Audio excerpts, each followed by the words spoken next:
In the deserts of the East, three wise men followed a star, guided by a prophecy older than any empire. One believed in faith, another in love, the third in good works. Their journey ended at a quiet cave in Bethlehem, where a child was born and the world shifted forever.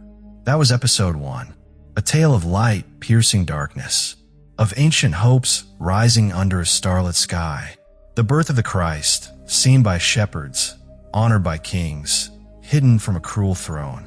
In episode 2, the story moved to Jerusalem under Roman rule. There, young Judah Ben-Hur lived a life of nobility. But one moment of misfortune, one falling tile, turned honor into disgrace. Betrayed by his closest friend, separated from his mother and sister, he was cast into slavery aboard a Roman galley. But destiny had not forgotten him. Now begins episode 3. Years have passed. Judah returns, not as a broken man, but as one reborn through fire. Jerusalem still stands at the edge of conflict, between Caesar's law and ancient prophecy, between vengeance and redemption. Ben-Hur, A Tale of the Christ, was written by Lew Wallace, a Civil War general, diplomat, and man of deep faith. What he created is more than a novel. It is a timeless story of courage, conviction, and the search for truth. Let the journey continue. Long ago, the city of Misenum lent its name to the promontory it crowned, a proud perch just southwest of Naples. Today, only ruins remain. But in the year AD 24, that cliffside stronghold stood as one of the most vital naval centers on Italy's western coast. Along with Ravenna, Misenum housed one of Rome's two mighty naval fleets. A visitor climbing its wall back then would turn to face the Bay of Naples, where beauty stretched endlessly. Ischia here, Capri there, the deep blue sea reflecting a soft sky, while the volcanic cone sent quiet smoke into the morning air.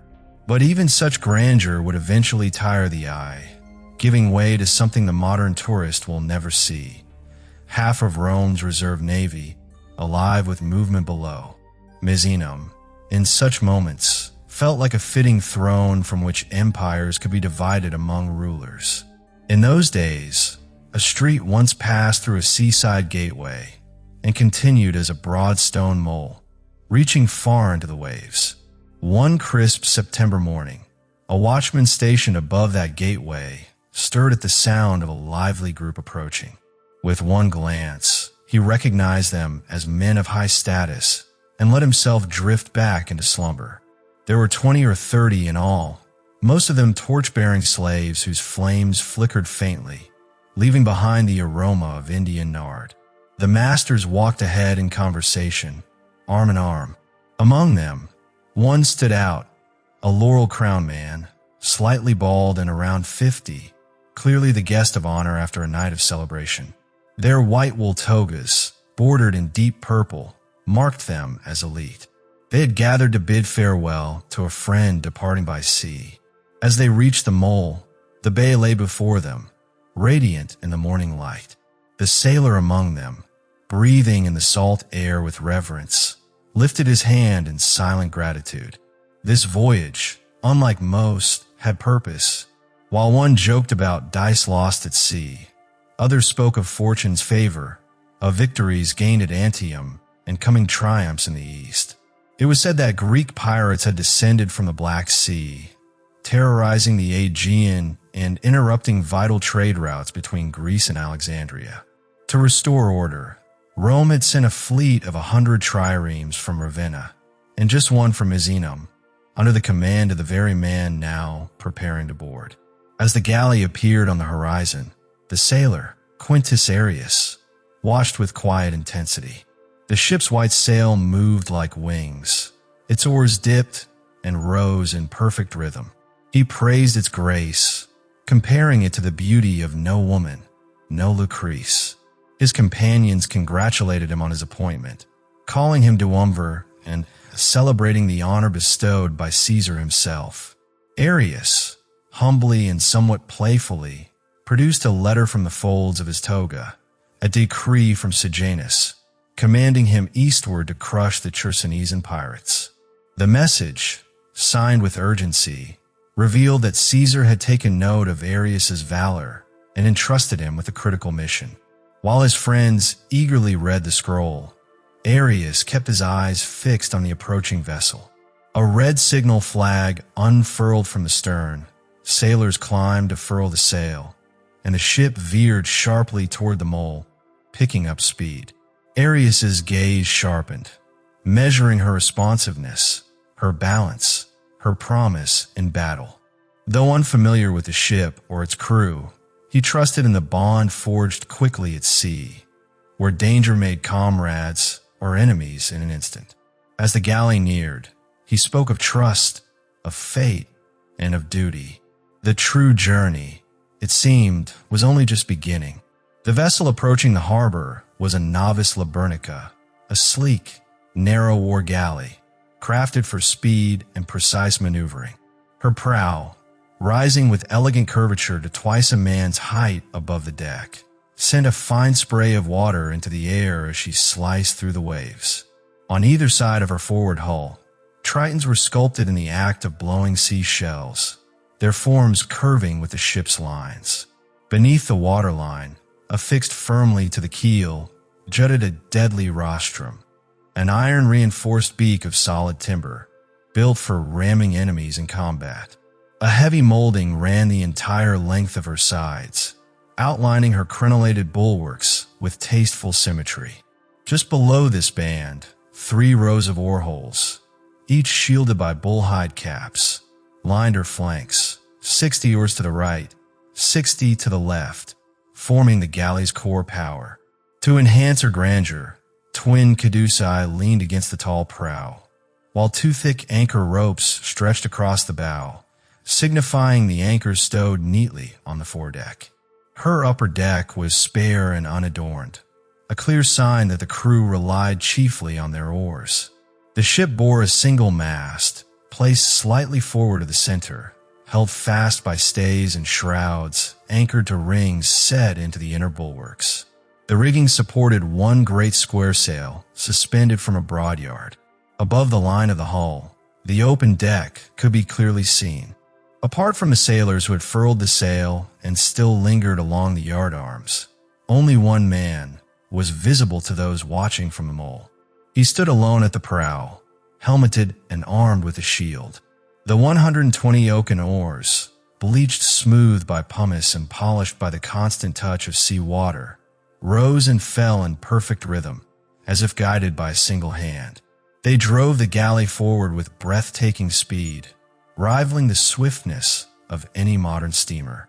So sudden and bold was her approach that many among the tribune's companions on the shore drew back in alarm. Just then, the soldier at the prow raised his hand in a peculiar signal. Instantly, every oar flew upward, paused, then plunged down vertically. The sea boiled around the blades. The galley shuddered through her entire frame and abruptly stopped, as if held fast by an unseen force. A second gesture followed, and once more the oars lifted, feathered, and dropped. This time, the right side oars angled toward the stern and pushed forward, while those on the left pulled backward toward the bow. 3 times the oars clashed in opposing thrusts, turning the vessel round to the right like a top on a pivot. Then, catching the wind in her sail, the ship swung gently broadside to the dock. This maneuver revealed her stern, adorned like the prow with figures of Tritons. Her name was etched in raised letters. A rudder extended from the side, near a raised platform where the helmsman sat, stately and motionless in full armor, 1 hand on the rudder rope. Towering above him arched the uplustery, gilded, elaborately carved, and shaped like a great curved leaf. Amid this turning, a trumpet call rang out, brief, sharp, commanding. From the hatchways below, the Marines emerged in flawless formation, dressed in shining armor with bronze helmets, polished shields, and javelins at the ready. While the soldiers took their places as if bracing for battle, the crew scampered up the shrouds and balanced along the yard. Officers and musicians fell into position. No shouts rang out. No chaos erupted. Just the calm, practiced readiness of disciplined men. When at last the oars touched the mole, a boarding bridge extended from the helmsman's deck. The tribune turned solemnly to his companions. "Now comes duty, my friends," he said with newfound gravity.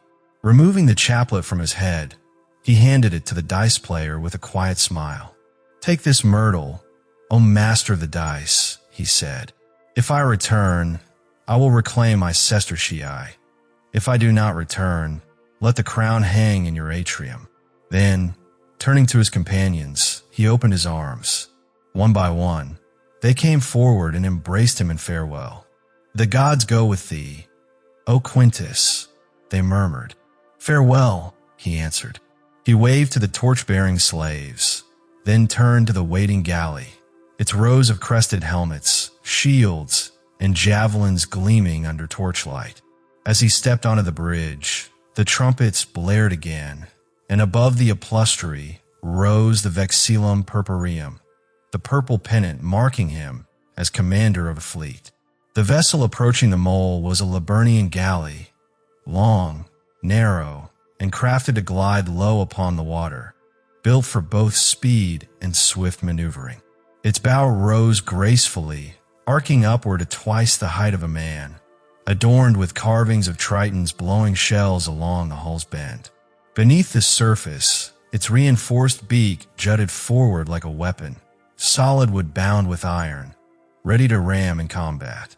Along the sides, 60 oars extended on each flank, their ports capped with bull-hide shields beneath decorative molding and crenellated bulwarks. The prow carried caducei for ornament, and thick ropes crossing the front hinted at the anchors resting above. The mast, positioned slightly ahead of center, was rigged for a single broadsail and supported by taut ropes. From the upper deck, where sailors balanced high along the yardarm, only one armored man stood visible, helmeted, shield in hand, poised at the prow. As the galley surged forward, the synchronized rhythm of 120 oars sliced through the sea with stunning precision, their polished blades flashing in the sunlight, driven by unseen strength below. The vessel advanced with such startling speed that those on shore grew uneasy, but at a subtle gesture from the man at the prow, the oars instantly froze midair, then dropped vertically into the sea, sending up a frothing boil. The ship trembled and halted, as if held back by an invisible hand. A second signal brought the oars sweeping again, those on the right pushing astern, those on the left pulling forward, causing the vessel to pivot smoothly. As it turned broadside to the mole, the stern revealed itself in grand design. More Triton figures, an ornate rudder, a high platform with a stoic helmsman in full armor, and the uplustery rising like a golden, curved leaf over his head. Then came the blast of a trumpet, and from below emerged the Marines in gleaming armor, forming ranks as if for battle.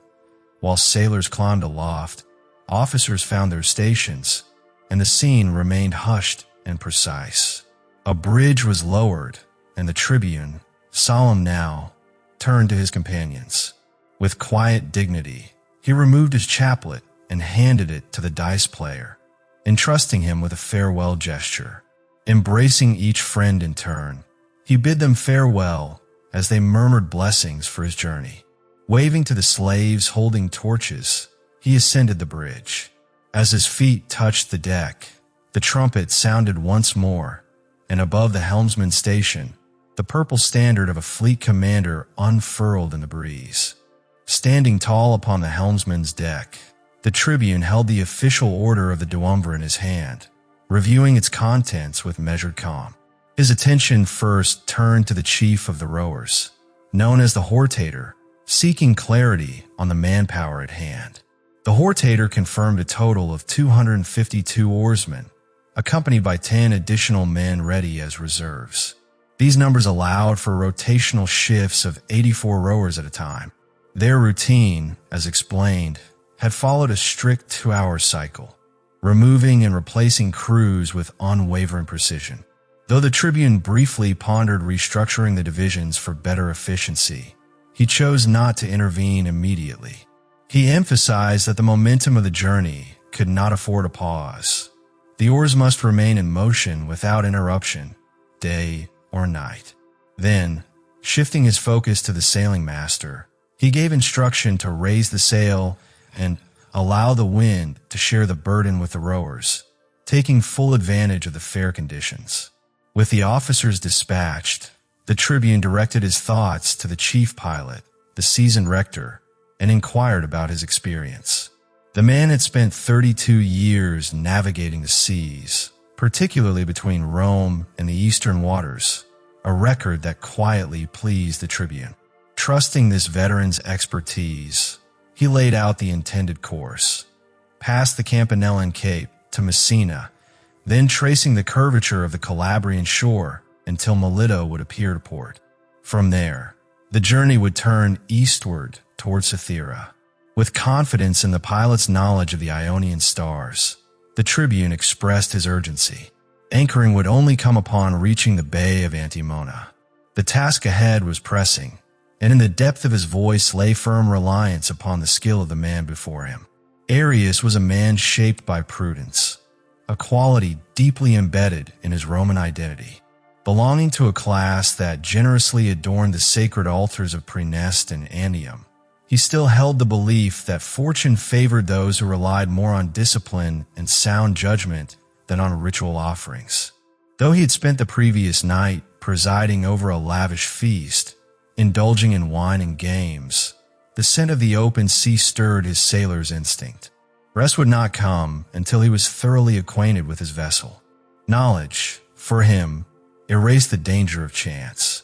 Beginning with the key officers, the chief rower, sailing master, and pilot, he proceeded through every quarter of the ship, examining every aspect, from the marines to the storekeeper, the engineer of the machines, even down to the overseer of the kitchen fires.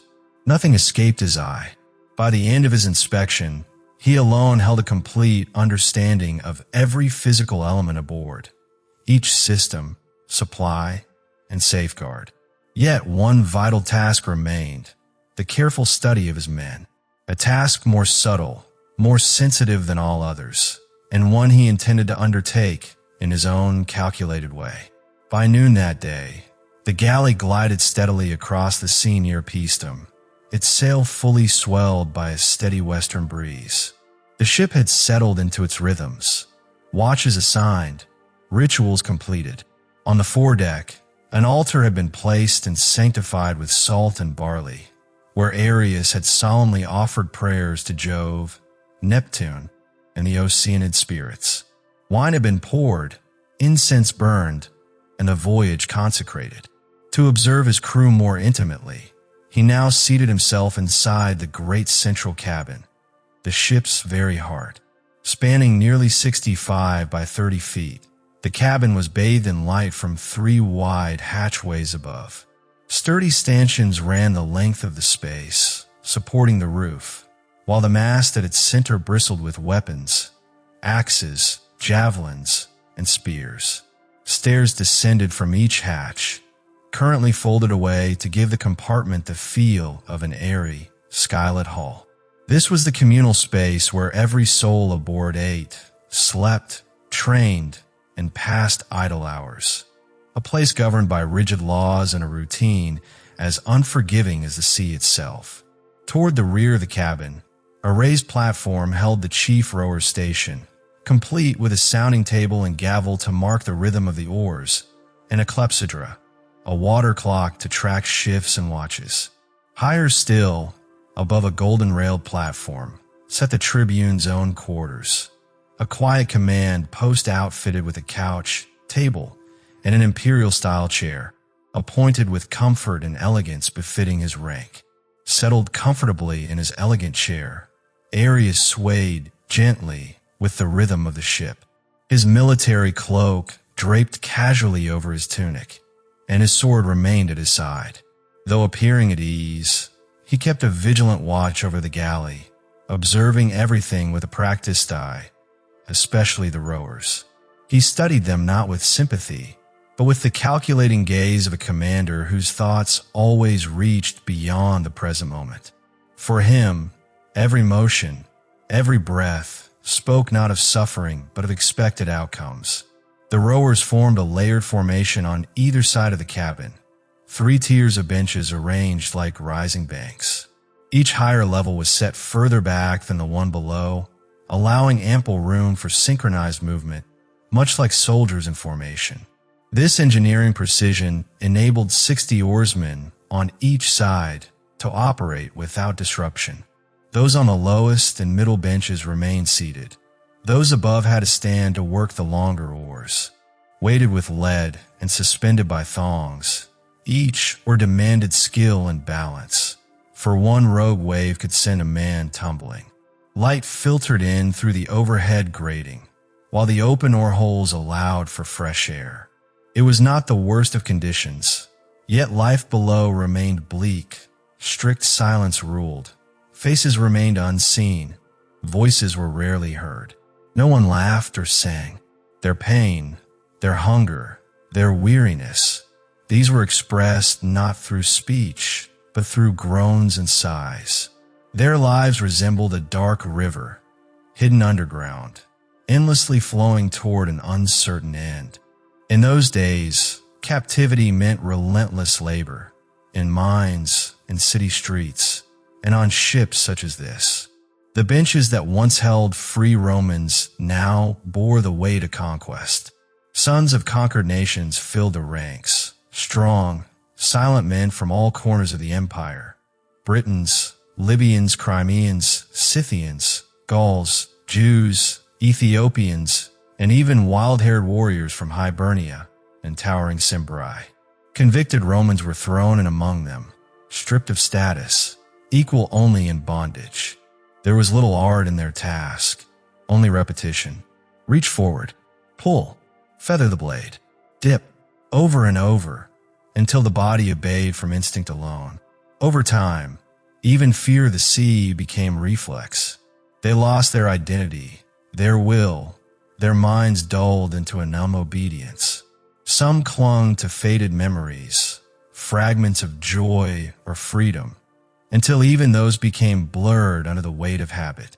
Arrius, as he rocked in his cushioned seat, gave little thought to their despair. Their movements, precise and identical, soon became background rhythm to his gaze. Out of boredom, he began selecting individuals for closer study, jotting quiet notes with his stylus, thinking that, should he succeed in his mission, better men might be found among the pirates awaiting capture. There was no need to remember the proper names of the slaves chained to the galley benches. No more than one would remember the names of the dead. For simplicity, they were marked only by numerals, painted on the benches to which they were assigned. As the tribune's sharp gaze moved down the rows of men on either side, his eyes finally settled on number 60. Though officially belonging to the last row on the port side, a lack of space had forced the bench to be placed above the first row of the lower bank. It was there that the tribune paused. Number 60's seat was slightly elevated, only a few feet from the tribune's platform. A faint light streamed in through the grating above, giving Arrius a clear view of the rower, erect, and like the others, bare except for a simple cloth around the waist. But there was something different about this one. He was very young, likely no more than 20. Arrius, known not only for his love of gambling, but for his keen eye for athletic form, often visited the gymnasia on shore to study and admire the best athletes. He had learned that true strength was measured not just in bulk, but in the way muscle performed, and that the best performances required not only power but also an agile mind. Embracing this belief with the passion of a hobbyist, he was always searching for living examples. Though the tribune was often drawn to pause and observe, rarely did he remain focused on any single man for long. But this time was different. Each time the oar moved, the young rower's body shifted, his profile illuminated for a moment before he reversed posture in the pull. The movement had such grace and precision that it raised a momentary suspicion. Was the effort real? But that doubt vanished. The way the oar was controlled, how it bent under pressure, showed the raw power behind it. More than that, it revealed skill, exactly the rare combination Arrius sought, strength married to finesse. As the study continued, Arrius noticed more. The youth's body was tall and proportionate, his limbs nearly perfect. Though his arms were slightly long, they carried such dense muscle that every movement showed cords bunching and twisting like living rope. His torso, though lean, displayed every rib, a sign not of weakness but of a disciplined, hardened physique, like those trained in the palestry. Altogether, the flow of motion held a kind of harmony that drew Arrius in, both satisfying his theory and stirring something deeper, curiosity and even admiration. Gradually, the tribune found himself waiting for a full view of the rower's face. The head was well-shaped, set on a neck both strong and flexible. The profile carried the delicate, refined features of the East, traits long associated with noble blood and emotional depth. With every new observation, Arrius felt his interest grow stronger. And then, unexpectedly, the rower turned his face fully toward him. The tribune's thoughts were suddenly clarified. The young man was a Jew, and barely more than a boy. Their eyes met. The slave's gaze widened, his face flushed, and for a moment the oar faltered in his grip. But just then, the hortator struck the deck with sharp authority, snapping the rower back into rhythm. He looked away, resuming his task with sudden urgency. Yet when he dared to look back again, he was surprised to find the tribune offering a gentle, almost encouraging smile. By then, the galley had entered the narrow channel of the Messina Strait, passing swiftly by the city and soon veering eastward, leaving the smoky peak of Mount Etna behind them. Though he returned to his private quarters often, Arrius couldn't resist coming back to the platform to watch the rower again. He kept repeating to himself, "The spirit lives in this one. This Jew is no barbarian." He was determined to learn more. By the fourth day at sea, the Istria, the galley under Tribune Arrius's command, was slicing through the Ionian waters with remarkable speed. The sky stretched clear above them, and the wind seemed to carry not just momentum, but the favor of every god the sailors had ever called upon.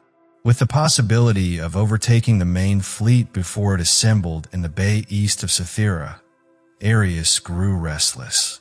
He spent most of his hours walking the deck, observing every detail of his ship with the sharp eye of command. His gaze returned again and again to the rowing stations, especially to the man at number 60. Though often absorbed in strategic thoughts, his mind kept drifting back to that particular rower. It happened during a shift change, when one group of oarsmen was being relieved, that Arrius inquired about the man positioned at number 60. The hortator, tasked with directing the rowers, glanced toward the young man, now moving forward from his bench. The ship, still new and only a month out of the builder's yard, carried a crew equally unfamiliar to its officers. The hortator explained that he knew little of this particular man, only that he was a Jew and the most powerful rower among them. Arrius listened closely. The rowers had been seen to bend under his strength, nearly to the point of breaking, an extraordinary feat for any man. Despite his youth, the Jew had made an unusual request to alternate sides during rowing. His reason was practical. He feared becoming misshapen if confined to one side too long, and he wanted to ensure he remained useful should sudden change be demanded in battle or storm. The tribune, struck by the foresight, made note of the man's cleanliness and discipline, qualities that reminded him more of Rome than of a slave galley. With no further history known about the rower, Arrius considered what he had heard and turned away to resume his place. Before leaving, he gave a quiet instruction. If he happened to be on deck when that rower's next relief came, the man should be sent to him, alone. About 2 hours later, Arrius stood quietly beneath the upholstery at the rear of the galley. His mind rested in the calm detachment of a man who feels himself being carried swiftly toward a moment of great importance, with nothing to do but wait. It was a composure that came from experience, perhaps even a touch of stoic philosophy. Nearby, the pilot gripped the rope that controlled the twin rudder paddles, while a few sailors napped in the shade of the sail. High above, on the yard, a lookout remained alert. Arrius glanced down at the solarium beside him, used for navigation, just as he noticed one of the rowers approaching. The rower was tall and lean, his body glistening under the sun, the rich tone of his skin revealing the strength of his youth. Arrius regarded him with a mixture of admiration and curiosity. Something in the young man's bearing reminded him not only of athletic grace, but also of a deeper inner discipline.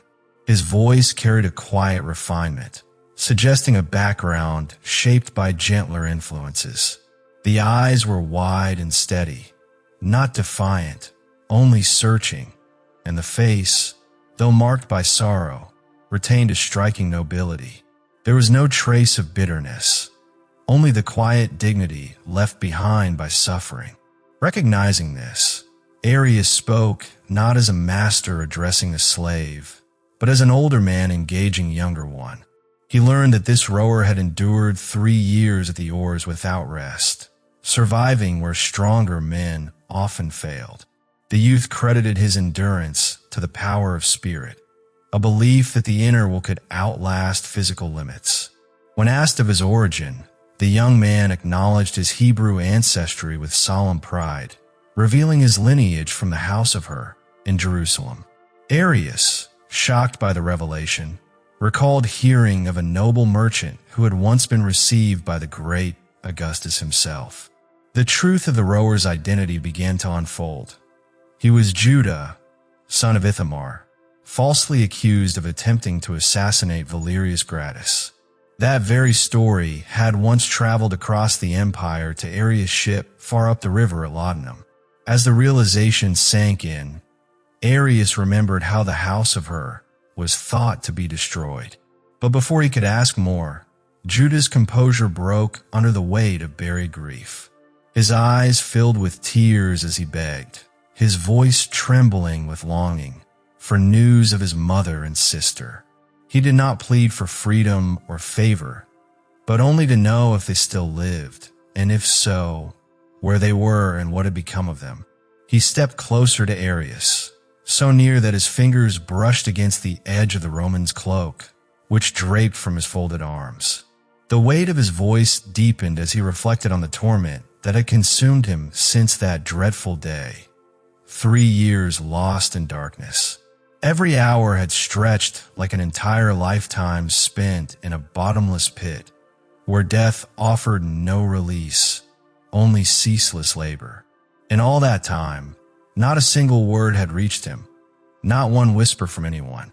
How cruel it was to be so utterly forgotten, and yet unable to forget. He yearned to escape the haunting memory of that day, his sister torn from his side, the final, desperate glance from his mother. He had survived the plague's poisonous breath and the violent clashes of ships at war. He had laughed in the face of storms while others cried out in prayer, welcoming death as a possible deliverance. And still, he bent to the oar, driven by the torment of what had happened, his strength a desperate attempt to outpace the memory. He begged not for comfort, but for clarity. Even the cruel certainty of death for his loved ones would be better than this silence, for they could not know peace while he remained lost. He had heard their voices in his sleep, calling his name. He had seen their forms walking over the waves. His mother's love was the truest thing he had ever known, and Tirzah, her presence had been like the breath of white lilies, delicate and pure. She had been the youngest branch of the palm, graceful, joyful, radiant. Her laughter had filled his days with light, and now it was his hand, his unknowing hand, that had brought about their ruin. But when Arrius questioned whether he admitted guilt, a fierce transformation overtook him. His voice grew sharp, his fists clenched tightly, every fiber of his being brimming with fire. He called upon the God of his fathers, the infinite Jehovah, as witness to his innocence. By the truth and almightiness of that eternal God, by the faithful love that had always followed Israel, he swore that he had done no wrong. The Roman tribune was deeply moved. With great emotion, the young man begged him to hold even a fragment of belief. He pleaded for light in the darkness that deepened with every passing day. Arrius turned away then, pacing the deck in silence.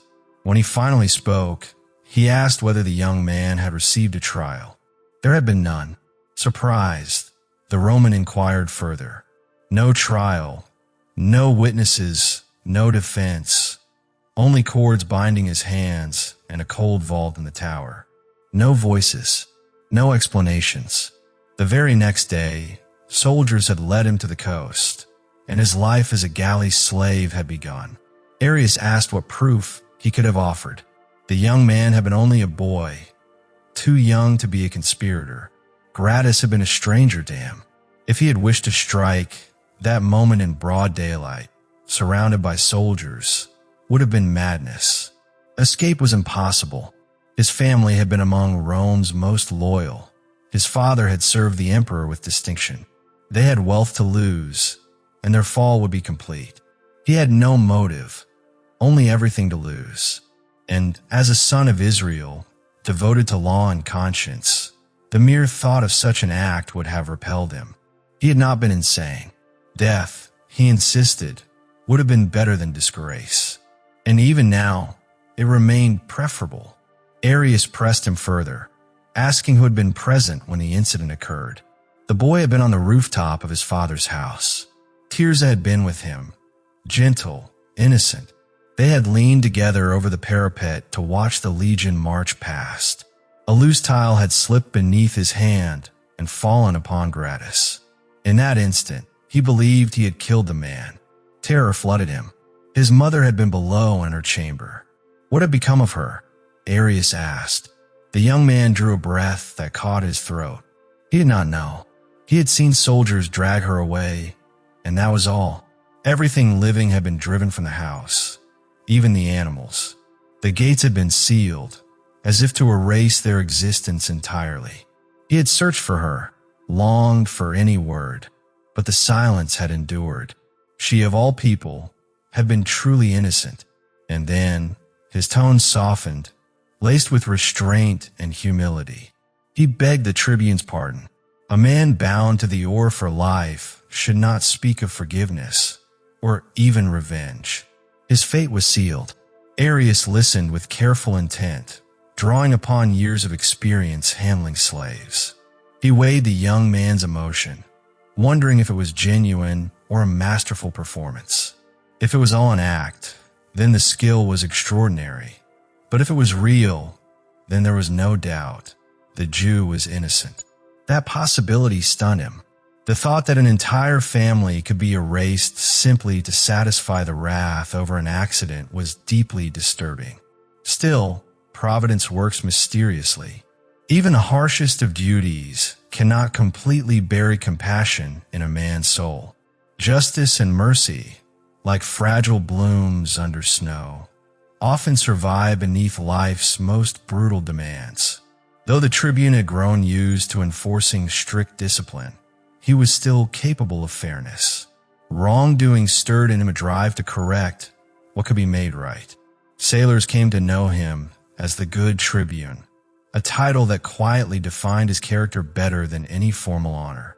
Many signs now pointed in the young man's favor, some clear, others left to assumption. Perhaps Arrius knew Valerius Gratus, and not fondly. Perhaps he once knew Judah's father. During the appeal, Judah had spoken of such a connection, though the tribune had offered no reply. For the first time, Arrius found himself uncertain. He had the authority to act, being the sole ruler aboard the ship. Everything in him leaned toward compassion, and his trust in the young man's story had taken root. Yet he reasoned there was still time. The fleet was bound urgently for Cythera, and the strength of his best rower could not be spared. He would wait. he would gather more certainty. At the very least, he would confirm the young man's identity as the true Ben-Hur and judge his character more closely. After all, slaves were known to deceive. With that, Arrius brought the exchange to a close, dismissing him. Ben-Hur obeyed. He bowed and turned, casting one last glance toward the tribune. Seeing no sign of hope, he walked away slowly, pausing only to mention that if he were remembered, it should be for one plea alone, a desire for news of his mother and sister. Arrius watched him go, struck by admiration. He imagined what a man like that might become with training. His speed, strength, and presence would serve well in the arena or on the battlefield. Calling him back, the tribune asked what path he would choose if granted freedom. The young man's answer, filled with trembling emotion, spoke not of ambition but of devotion. He would dedicate his life to restoring his family's happiness, becoming their most faithful servant. That declaration moved Arrius more than expected. Yet seeking clarity, he posed another question. What would the young man do if his family were gone? Judah, pale with grief, turned his eyes to the sea, conquered his sorrow, and calmly responded. He revealed that just before the tragedy, he had been granted permission to train as a soldier, and he still carried that purpose in his heart. Not the arena, but a Roman camp would be his choice. Realizing he may have overstepped by offering such discussion to a slave, Arrius withdrew, warning him not to put too much faith in what had passed, and to choose wisely between fleeting glory and the soldier's path, which held no reward for one who wasn't Roman. Then he sent him away. Later, Ben-Hur returned to his bench. The labor seemed lighter now, though nothing had changed physically. A new hope stirred within him like a song in the air, distant, perhaps, but unmistakably present. Though Arrius had cautioned him not to build dreams on their conversation, the young man's spirit clung to the encounter. Being summoned and heard had nourished a starving heart. The space around him seemed brighter, filled with silent promise, and he turned to prayer. With quiet strength, he reminded God that he was a true son of Israel, still faithful, and asked for help, with all the longing of a soul that refused to give in. In the Bay of Antimona, east of the island Cythera, a fleet of 100 galleys gathered in formation. The tribune spent a full day inspecting them before directing the fleet toward Naxos, the largest of the Cyclades, positioned like a stone at the crossroads between Greece and Asia. From this central vantage point, he could confront any vessel passing by and launch a rapid strike against the pirates, whether they lingered within the Aegean or ventured into the wider Mediterranean. As the fleet approached the mountainous shoreline of the island, their formation was disrupted by the appearance of a galley from the north. Arrius went forward to intercept and discovered it was a transport freshly arrived from Byzantium. From its commander, he received precisely the intelligence he had been waiting for. The pirates, it turned out, had come from distant corners of the Euxine Sea. Even the remote settlement of Tanace, near the river believed to feed the Paulus Meotis, had sent men to join the ranks. They had prepared in absolute secrecy and first revealed themselves at the entrance to the Thracian Bosphorus, where they annihilated the stationed fleet. From there to the Hellespont, no ship had escaped their raids. 60 galleys composed their armada, some biremes, most solid triremes, well-stocked and manned. A Greek commanded them, aided by experienced Greek pilots who knew the eastern seas intimately. The scale of their plunder was immense.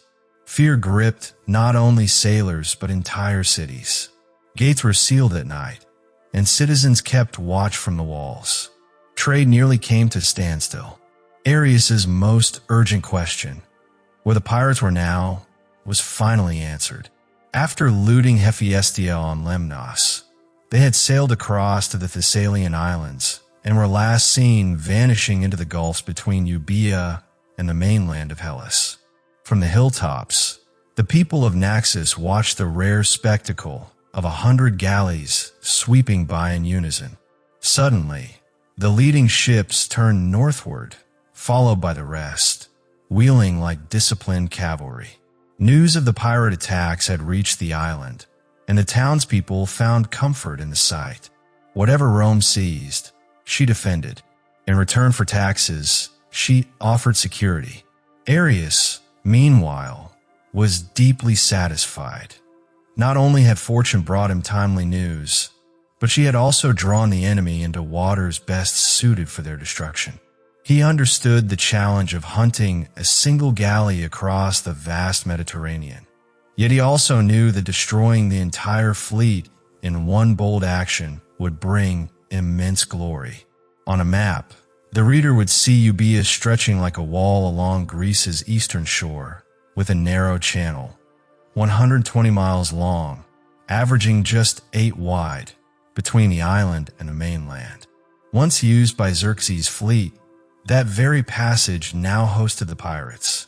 Towns along the Pelasgic and Meliac Gulfs were rich, tempting targets. Arrius guessed they would be found just below Thermopylae.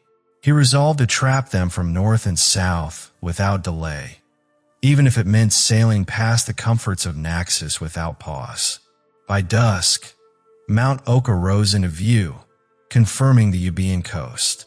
On command, the fleet rested on its oars.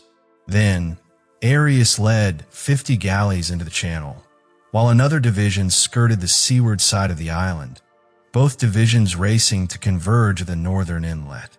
Although each group was smaller than the pirate force, Arrius trusted in superior discipline, something the disorderly band of raiders could never match. Even if one Roman division fell, the other could strike while the enemy was weakened. Meanwhile, Ben-Hur remained at his bench, relieved every 6 hours. The brief rest in Antemona had restored him, and the labor of rowing no longer felt as burdensome. His strength held steady, and the commanding officer found no reason for complaint. People rarely realize the peace that comes from knowing exactly where they are and where they're headed. The anxiety of feeling lost is sharp, but even worse is the helplessness of moving blindly through unfamiliar territory. For Ben-Hur, the ache of that uncertainty had dulled slightly through repetition, but never disappeared. Hour after hour, sometimes for days on end, he pulled his oar, fully aware that the galley sped swiftly across vast sea lanes, but unaware of where it sailed or what awaited. That longing to know his direction, always present, had grown sharper since his encounter with the tribune had stirred a fresh flicker of hope within him. The smaller the world around him became, the more that yearning intensified. Every creak of the ship reached his ears like a voice trying to speak a hidden message. He gazed up through the grating, into the sliver of light that was his only connection to the world above, waiting for something, though he couldn't say what. Often he caught himself nearly calling out to the chief on the platform, a thought so unthinkable it would have startled that officer more than the heat of battle. Over time, Ben-Hur had trained himself to watch the sun's faint rays shifting across the cabin floor, using them to judge the ship's general direction, at least on clear days. Since leaving Cythera, he believed they had been heading toward Judea, and he grew more alert to even the smallest shift. That sudden northern turn near Naxos struck him with disappointment, though its reason remained a mystery. Like all the oarsmen, he was kept in ignorance, with no part in the journey except to serve. His world began and ended at the oar, with no concern for anchor or sail. In 3 years, he had been granted a glimpse of the deck only once, on the occasion already described. He had no idea that just behind his ship, a great fleet followed in tight formation, or that they pursued a deadly enemy. As the sun dipped low, and its final light vanished from the cabin, the galley still pressed northward. Night deepened, and with it came the drifting scent of incense from the upper decks. He knew the meaning. It was the scent of ritual, the tribune at the altar. It could only mean battle was near.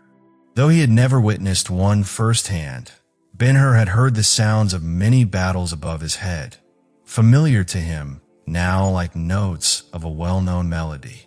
He recognized their sequence and the unmistakable signs that preceded them. The sacrifice to the gods always came first, a shared tradition between Greek and Roman alike, and for those chained to the oars, it was never taken lightly. Battle meant something different for slaves. It was not merely danger. It carried the chance, however slim, for change. Defeat might bring a new master, or, by rare fortune, freedom. Before long, lanterns were lit and hung near the stairways. The tribune descended, and his orders echoed through the space. Marines armored themselves. War machines were checked. Spears, arrows, and javelins were stacked in bundles across the floor, joined by jars of flammable oil and baskets filled with loose cotton, like unwound candle wicks. When Ben-Hur saw the tribune ascend his command platform and begin donning armor, helmet and shield in hand, he understood clearly. The preparations were real. A battle was imminent. And for him, the most humiliating part remained. To every bench, a thick chain was fastened, each ending in heavy anklets. The hortator moved from man to man, locking them in place, offering no choice but obedience, and in the event of defeat, no chance of escape. Inside the cabin, a heavy silence took hold, broken only by the soft, rhythmic sigh of the oars turning in their leathern sockets. Shame hung in the air, felt by every man on the rowing benches, yet none more deeply than Ben-Hur. He longed to cast it off, no matter the cost. The clink of chains signaled the chief's progress as he made his rounds, drawing ever closer. Ben-Hur would soon be reached. A silent question stirred within him. Would the tribune speak up on his behalf? Perhaps the thought was born of vanity or selfishness. It didn't matter. At that moment, it possessed him completely. He believed the Roman might intercede. If Arrius, despite the looming battle, spared a thought for him, it would prove the regard he had formed. Proof that Ben-Hur had risen above his fellow slaves in the tribune's eyes. That alone would justify a fragile flicker of hope. He waited, tense with anticipation. Every heartbeat dragged like an eternity. Each pull of the oar was met with a glance toward the tribune, who, having completed his simple preparations, lay back to rest. Realizing the futility, Ben-Hur cursed himself inwardly and resolved to look no more. But then came the hortator, beginning at number 1, the rattle of iron links growing nearer, more dreadful. At last, it was number 60's turn. With a strange calmness born of despair, Ben-Hur poised his oar and offered his foot. In that moment, the tribune stirred, sat upright, and motioned toward the chief. A rush of emotion overtook Ben-Hur. The great man glanced his way, and as the oar slipped from his grasp, it seemed the entire side of the galley lit up with sudden warmth. He couldn't hear what passed between them, but the message was clear enough. The chain hung loose, untouched. The chief returned to his seat and struck the sounding board. Never had its notes felt so musical. With his chest braced against the leaded oar handle, Ben-Hur threw his strength behind the stroke, the shaft bending under his force like a bow drawn to its limit. Later, the chief reported back to the tribune, gesturing toward number 60 with evident pride. Arrius acknowledged the display with quiet admiration. Ben-Hur's shackles would never be needed again. The tribune reclined once more, satisfied. The ship continued onward, hour after hour, her oars slicing through waters barely stirred by wind. Those not on duty drifted into sleep. Arrius in his place, the Marines stretched out on the floor. Though Ben-Hur was relieved once or twice, rest eluded him. After 3 long years of darkness, a beam of light had broken through. Where once he drifted lost at sea, now he glimpsed land. Having felt dead so long, he now sensed life stirring once more. Sleep could not touch such a moment. Hope, the very essence of tomorrow, held him now. The present and the past had become her servants, each feeding visions of what might come. What began as the tribune's favor became a springboard for dreams. And the marvel wasn't merely in the joy these dreams delivered, but in how real they seemed. They bloomed like scarlet poppies, casting a spell that lulled reason into silence. Sorrow lifted, his home restored, his family once more in his arms. These ideas, central to his heart, brought him more happiness than he had ever known. Though a brutal battle loomed ahead, it touched none of his thoughts. For now, hope reigned without shadow. There was no space in his soul for vengeance. Missola, Gratus, Rome, they were like dead diseases, forgotten relics of a world beneath him. He floated above them, safe in the stars' silent music. Just before dawn, when darkness deepened its hold on the sea, everything still seemed to go well aboard the Istria. Then a man descended swiftly from the upper deck, made his way to the tribune's platform, and roused him from sleep. Arrius rose, calm and collected, donning his helmet, sword, and shield.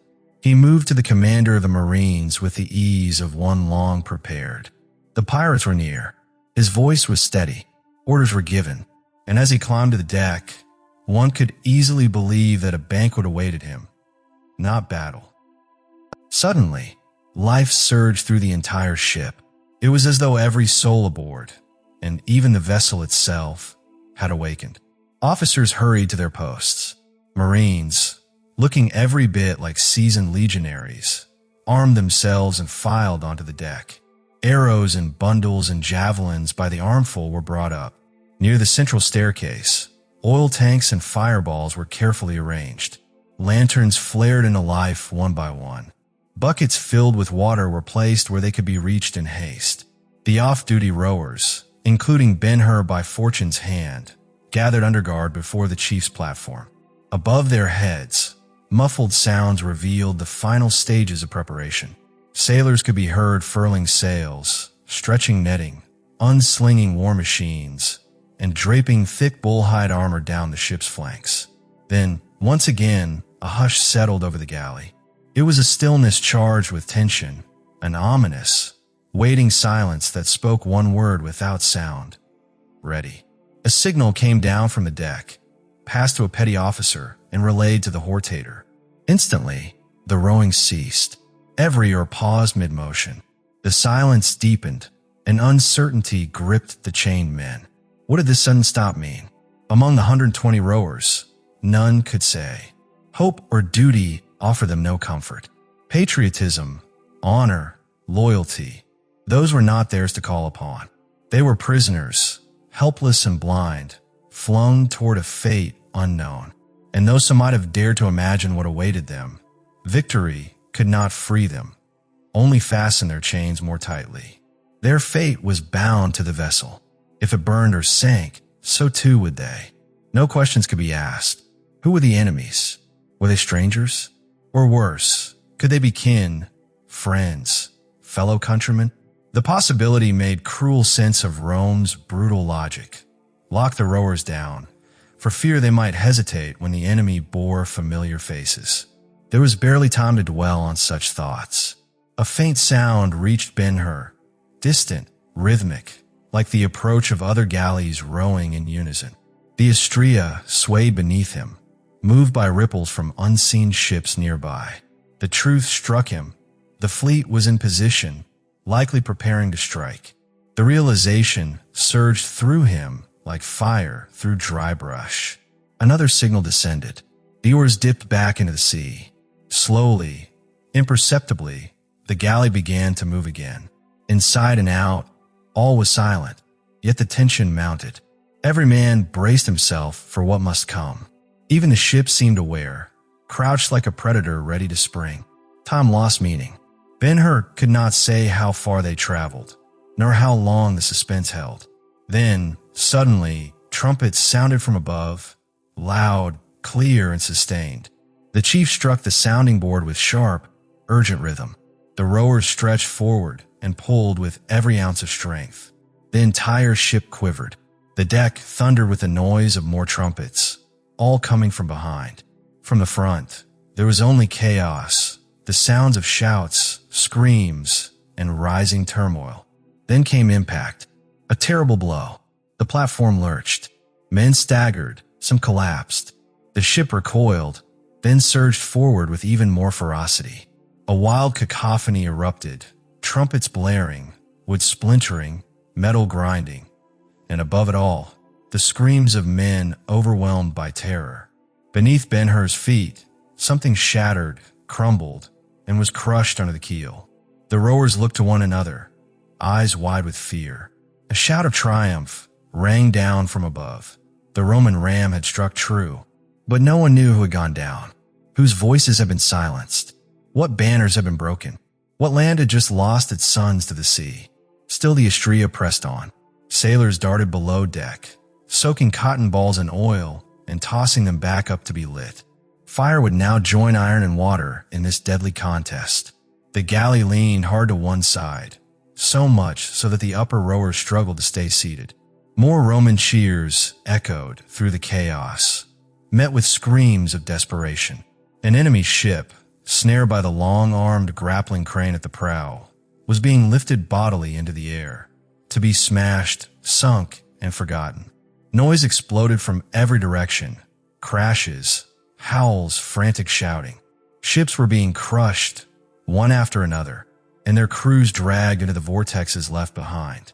Every collision brought a sudden scream, a brief horror, and silence. But the battle took its toll on both sides. From time to time, Roman soldiers were dragged down the stairway, wounded or dying, their armor slick with blood. Smoke began to seep into the cabin, thick, choking, bitter. It mingled with steam and carried the unmistakable stench of burning flesh. The light grew dim and yellow. Gasping for air, Ben-Hur realized what it meant. They were passing near a flaming ship, its rowers chained in place as fire consumed them. The Istria was in motion, swift, relentless, until suddenly she came to a jarring halt. In a flash, the forward oars were torn from the rowers' hands, flinging some of them from their benches as chaos erupted above. On deck, a wild, furious trampling broke out, and along the vessel's sides came the harsh grinding of ships locked and battling side by side. For the first time, the relentless beat of the gavel was drowned in the roar of confusion. Men collapsed to the floor in terror or scrambled in desperation, seeking some place to hide. In the thick of this chaos, a body plunged, perhaps thrown, down the hatch and landed near Ben-Hur. He saw the lifeless form, a half-naked barbarian, his face buried beneath matted black hair, and clutched to his chest a crude shield made of bull hide and wicker. Death had stripped the man of his spoils and vengeance, a savage from the northern white-skinned tribes. But how had he ended up here? It became chillingly clear. The Istria had been boarded. The battle had spilled onto their own deck. Roman soldiers were now fighting for their lives atop the very planks Ben-Hur sat upon. The thought struck him with dread. Arrius might be in mortal danger. Could it be that the Roman was now fighting for his own life? And if he were to fall, if death claimed him now, what would become of all that had been promised? In that terrifying moment, a shiver ran through the young Jew. All his hopes, the vivid dreams that had so recently come alive, threatened to vanish like smoke. His heart cried out for his mother and sister, his house, his homeland. Were they to remain forever out of reach? The battle above grew louder, a relentless thunder, and around him, confusion reigned. The rowers were frozen on their benches, panic-stricken, while men darted about blindly. Yet there sat the chief officer, unmoving, still beating the sounding board in vain, his eyes waiting only for command, his composure unbroken amid the blood-red chaos, a living symbol of Roman discipline that had conquered the world. That image steadied Ben-Hur. He forced himself to think clearly. Arrius was bound by honor and duty to stay at his post. But what of himself? He owed nothing to Rome. The bench had never been a place of glory, only a prison. If death awaited, was it not better to flee? Yet to what end? A fugitive slave would find no peace. Rome's judgment held him fast. Nowhere on land or sea could he escape its reach. True freedom had to come by law, or not at all. Only then could he return to Judea and fulfill the sacred purpose he had pledged to his soul. That freedom had hovered near, promised in the tribune's voice, and now, that voice might be silenced forever. If Arrius died, so too would the promise. No one comes back from death to redeem the word once given. He could not let that happen. If it came to it, he would rather perish beside the Roman than survive as a nameless slave, forgotten and bound in chains. Ben-Hur glanced once more around him.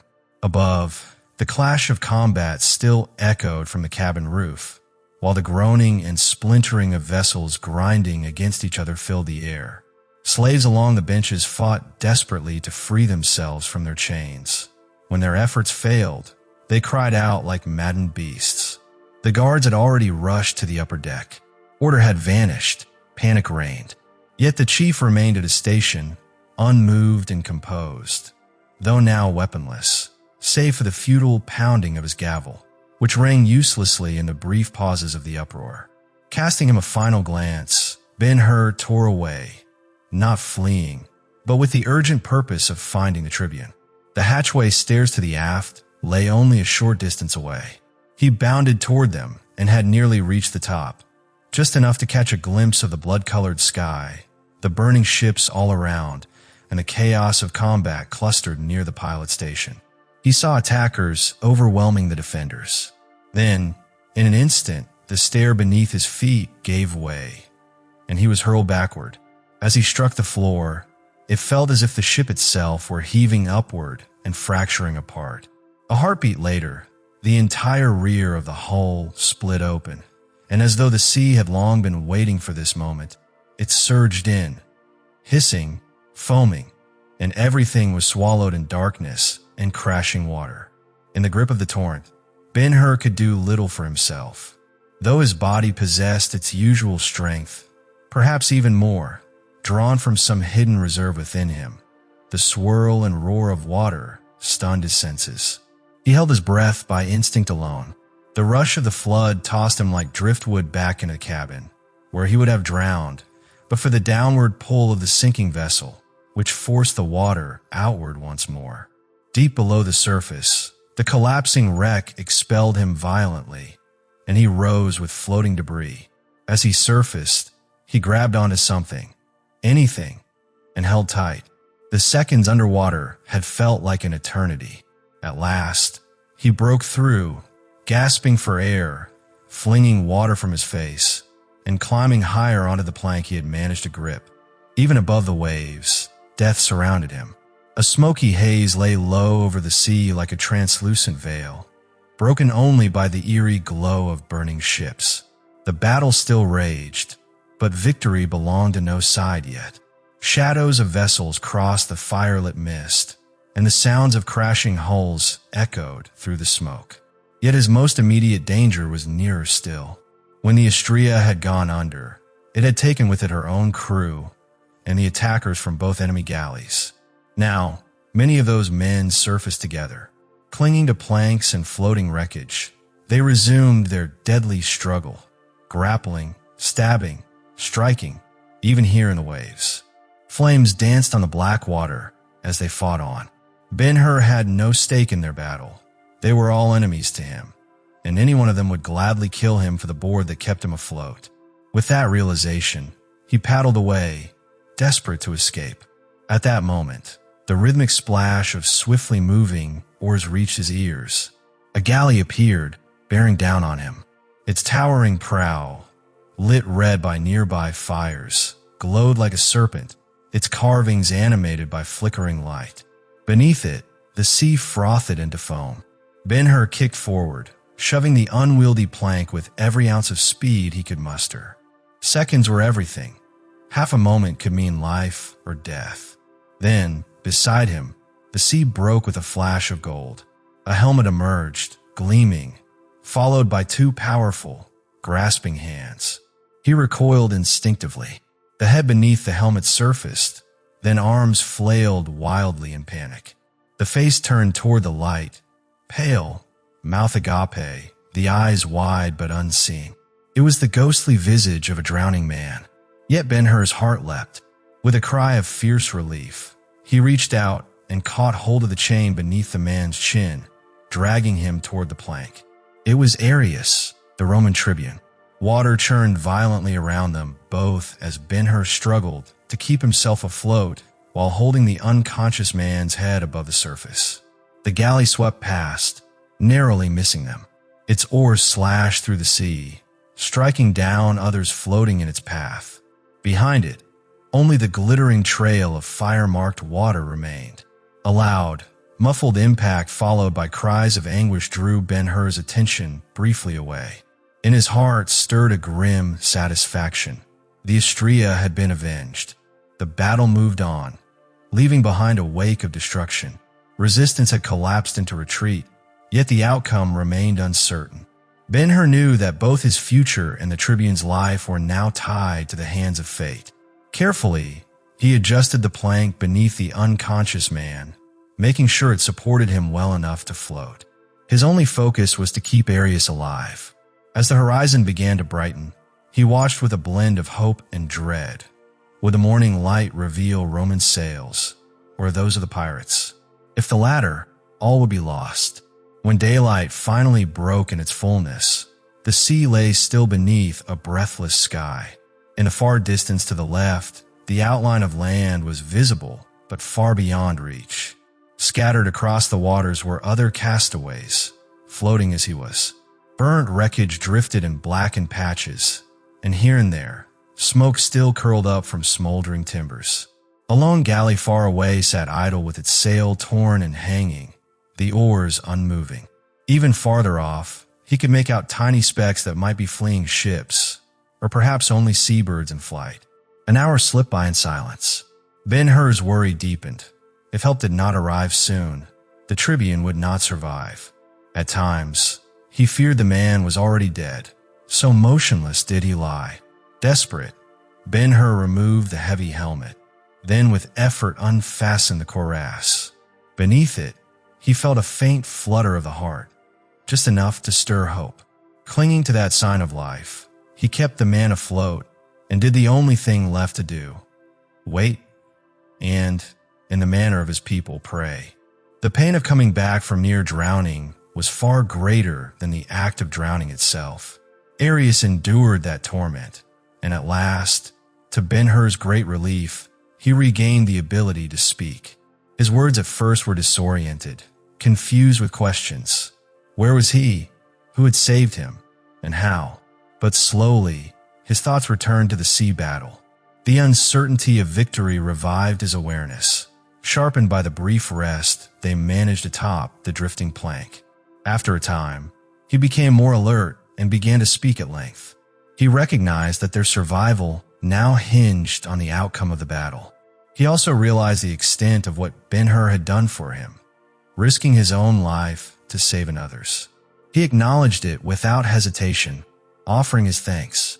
If fortune allowed them to live through the danger, he promised a Roman's gratitude, pledging a favor worthy of someone with real power. Still, he admitted uncertainty, whether Ben-Hur's act was truly a kindness or not. And so, he asked for a pledge. In the event of a specific outcome, he wished Ben-Hur to grant him the greatest favor one man could ask of another. That promise he requested at once. Ben-Hur, with resolve, agreed to fulfill the request, so long as it was not against the law. Arrius, weakening again, paused. Then he asked if Ben-Hur was truly the son of Hur, the Jew. Receiving confirmation, Arrius said he had known the man, had even loved him. Judah leaned closer, hoping for some word of home, but Arrius's thoughts drifted elsewhere.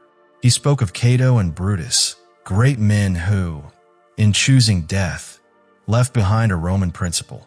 No true Roman survives his own glory. He asked if Judah was listening. Judah assured him he was. Arrius then mentioned the Roman custom of wearing rings and asked Ben-Hur to take his own. Judah did so and placed it on his own hand as instructed. The tribune explained that the ring held power. He owned wealth and estates in Rome, yet had no family. The ring would act as proof. By showing it to his freedmen in Misenum, Judah could request anything, perhaps everything, and the man would comply. And if Arrius lived, he promised even more, to free Judah and return him to his people, or let him choose his own path. Arrius asked once more if Judah heard. Judah replied that he could not help but hear. Then the tribune asked for a sacred pledge, first by the gods, then, understanding Judah's faith, by the God of his fathers. He demanded Judah swear to fulfill the request. But Judah, sensing the weight of the matter, asked to hear the request first. Arrius pressed again. Would he swear? But before Judah could respond, a cry broke from his lips. A ship was approaching. Arrius asked from which direction. Judah answered. It came from the north. The tribune wondered if he could tell its nation, but Judah confessed he had no experience except at the oars. Arrius asked if the ship bore a flag. Judah saw none. Arrius went quiet, reflecting deeply. Then, still unsure of its allegiance, he asked again, Any signs? Judah saw a sail, a triple-bank hull, and swift movement, but nothing more. A Roman vessel, he thought, would fly many banners in triumph. This one did not. Arrius grew solemn. If it were a pirate ship, he told Judah his life would be spared. They might force him to row again, but they would not kill him. For Arrius, however, dishonor was a fate worse than death. He spoke with grim resolve. If the ship proved to be the enemy, he wanted Judah to push him off the plank, to let him drown. He asked for a solemn oath, but Judah refused. He would not swear, nor would he commit the act. His law forbade it. He returned the ring, along with all the promises that came with it. Though condemned to the oar, he declared himself no slave, but a son of Israel, free, at least in that moment. He urged Arrius to take back his gift, but Arrius made no move. Judah, speaking without anger, but with conviction, tossed the ring into the sea to be rid of the burden. The splash was audible. Arrius heard it, though he did not look. He called the act foolish. He reminded Judah that he needed no help to die. Life was a thread he could break himself. Still, most men prefer death by another's hand. If the ship was hostile, Arrius vowed he would take his own life. He had made his decision. He was Roman, bound to success and honor above all else. He would have repaid the kindness, but Judah had rejected the one proof he could offer, the ring. Now, both were lost. Arrius would die mourning the victory he'd been denied. Judah, in turn, would live, only to die later with the weight of his unfulfilled duty. In the end, Arrius could only offer pity. Ben-Hur now grasped the weight of his decision more clearly than before, yet his resolve remained unshaken. He reflected on his years of servitude, recalling how Arrius had been the first to show him kindness, except for one other, a memory that softened his voice and misted his eyes. He remembered, with piercing clarity, the face of the boy in Nazareth who had once offered him water.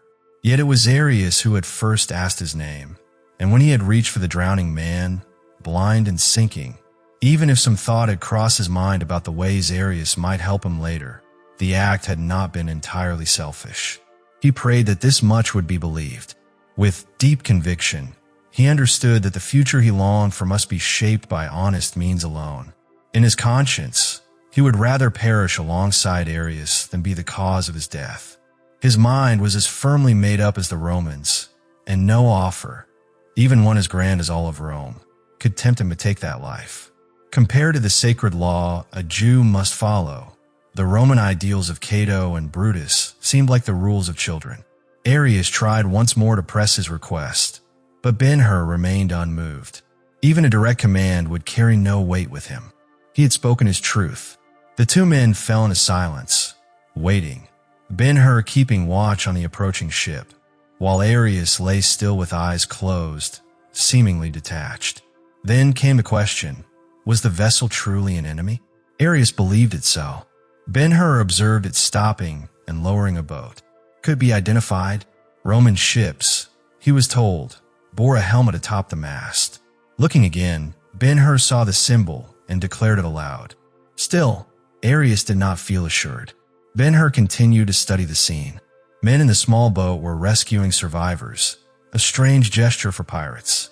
Arrius reminded him that even pirates sometimes saved lives if they needed rowers. Ben-Hur tracked every move. The larger ship veered toward a nearby galley, seemingly deserted. Men boarded it. That, at last, stirred Arrius from his calm. With joy and gratitude, he declared that the ship was Roman, not pirate. The helmet confirmed it, and the act of rescue sealed the truth. He thanked his gods and urged Ben-Hur to do the same. The victory was his. Fortune had not abandoned him. They were saved. With renewed energy, he called on Ben-Hur to signal the rescuers. He remembered Judah's father, called him a true prince, and promised to make the young man his son. The moment was full of triumph. There was still work to do. The enemy had to be chased down, none allowed to escape. Urgency filled his voice. He demanded action. Ben-Hur lifted himself upon the plank and waved with all his strength, calling out as loud as he could. At last, the sailors in the small boat saw him. Rescue came swiftly. Arrius was welcomed aboard with honors worthy of a man favored by the gods. As he lay on a deck couch, he listened to the full account of the battle's end. The survivors were pulled from the water, the prize secured. Then, under his renewed flag of command, the ship turned north to rejoin the fleet. When the 50 Roman vessels closed in on the fleeing pirates, the enemy was crushed completely. None escaped. 20 enemy galleys were captured, adding further glory to the tribune's name. Upon returning to Misenum, Arrius received a hero's welcome. The young man beside him drew immediate interest from his Roman friends. When asked about him, Arrius shared the story of the rescue with open affection, carefully avoiding any mention of Judah's past. At the story's end, he placed a hand warmly on the young man's shoulder and introduced him as his son and heir. If the gods allowed Arrius to leave an inheritance, it would go to this man. He asked all present to honor him as they would honor himself. Soon after, the formal adoption took place. In this way, the brave Roman fulfilled his promise, opening the door for Ben-Hur to enter the world of the empire with honor. The following month, the Arma Lustrium was celebrated in grand style at the Theater of Scorus. One side of the great structure was lined with trophies of war. The most impressive among them were 20 ship prows with their matching aplustra, all cut from captured galleys. Above them, in bold letters legible to the 80,000 spectators, was the proud inscription, taken from the pirates in the Gulf of Euripus, by Quintus Arrius, Duumvir. And so, with the rising winds over the victorious Roman fleet, Judah Ben-Hur's journey took a dramatic turn. From chains to a new identity, from a condemned life to the promise of power, destiny had begun to whisper again, not as a sentence, but as an invitation.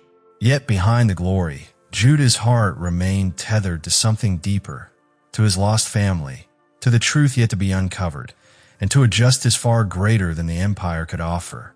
But before we move forward into this stirring odyssey, let us step back, for a moment, to the man who gifted us this epic, Lew Wallace.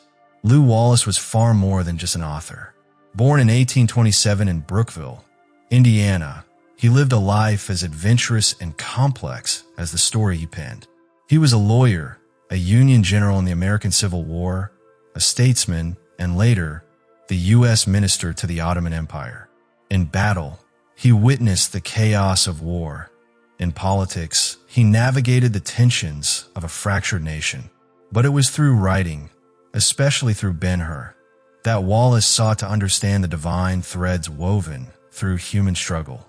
Interestingly, Wallace began writing Ben-Hur, a tale of the Christ not out of religious zeal, but from a deep spiritual curiosity. A conversation with famed atheist Robert Ingersoll challenged him to examine the life of Christ, not just as a religious figure, but as a force of moral revolution. What started as intellectual inquiry evolved into profound belief, and from that conviction came a story that transcended time. Published in 1880, Ben-Hur quickly became America's best-selling novel of the 19th century, second only to the Bible in popularity. It wasn't merely a story of revenge and redemption. It was a testament to the power of faith, honor, and forgiveness in the face of empire, betrayal, and suffering. Lew Wallace poured into this novel not just imagination, but lived experience, his sense of justice, his understanding of war and leadership, and his spiritual search. Through Judah Ben-Hur, Wallace gave voice to every soul longing for restoration. And now, Judah's path has only just begun. Join us in episode 4 of Ben-Hur, where the adopted son of Rome will confront the shadows of the past, and the spark of destiny will blaze brighter than ever. This is not just a tale, it is a legacy. Ben-Hur, a tale of the Christ, told not just to entertain, but to awaken.